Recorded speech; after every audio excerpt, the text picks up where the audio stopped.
Տիր մեդիան ներկայացնում է։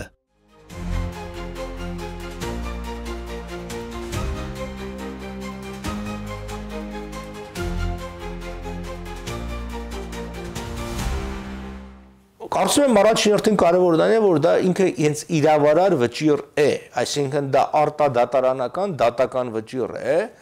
որը ենթակա չի վերաբանակցման, որը չունի ժամանակային սահմանափակում, այսինքն ինքը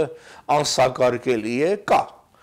եւ նրա չգործադրումը դեռևս չի նշանակում փաստաթղթի չեղարկում, շատերն ասում են, դե գիտեք 100 տարի առաջ ա եղել, հետո ինչ 100 տարի առաջ ա եղել, այդտեղ որևէ սահմանափակում չկա, սա կարևոր է, կրկնում եմ, կարևոր է նաև հայ-ամերիկյան հարաբերությունների տեսանկյունից,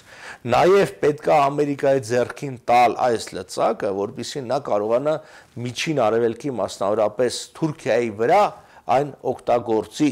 որովհետև սա լինելու է, չի կարող պատահի, որ միջին արևելքում ամեն ինչ մնա նույնը, միջին արևելյան սահմանները շատ այսպես անհիմն կերպով ձևավորվել են ժամանակին, առաջին համաշխարհայինից հետո, բացի այդ, մենք տեսնում ենք, որ Թուրքիան մեծ հավակնություններ ունի, այսինքն շատերը սխալ են Հայաստանում կարծում, եւ իրենց այսպես կոչված Թուրքիային սիրաշահելը պայմանավորված այն հանգամանքում, որ մտածում են, որ Թուրքիան իր քաղաքականությունը խարսխում է Հայաստանի Թուրքիայի նկատմամբ քաղաքականությունից, բնավ այդպես չէ, մենք կարող ենք ընդհանրապես, ինչպես հիմա իշխանությունն է փորձում, ոչինչ չպահանջենք, սիրաշահենք, գցնենք անգամ եւ այլն, բայց դա չի փրկելու Հայաստանին այն պահի, երբ որ Թուրքիան իր շահերի տեսանկյունից կորոշի ոչնչացնել Հայաստանին, ինչպես եղավ Սիրիայի պարագային, Ասադը եւ Էրդողանը շատ ջերմ հարաբերություններ ունեին, ընտանիքով միասին տոլմա էին ուտում, հյուր էին գնում, եղբայրական էին, բայց այն բան, երբ որ Թուրքիան զգաց, որ պահը հասունացել է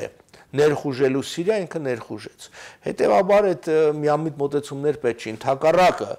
պետք է նույն Ուիլսոնի իրավարար վճիռը դարձնել համաշխարհային քաղաքականության մաս, որպիսի ակնհայտ դառնա շատերի համար, որ Թուրքիան դրա դեմ քայլեր անելու պատճառով է նաև փորձում Հայաստանին ճնշել։ Բաժանորդագրվեք Տիր մեդիայի ալիքին։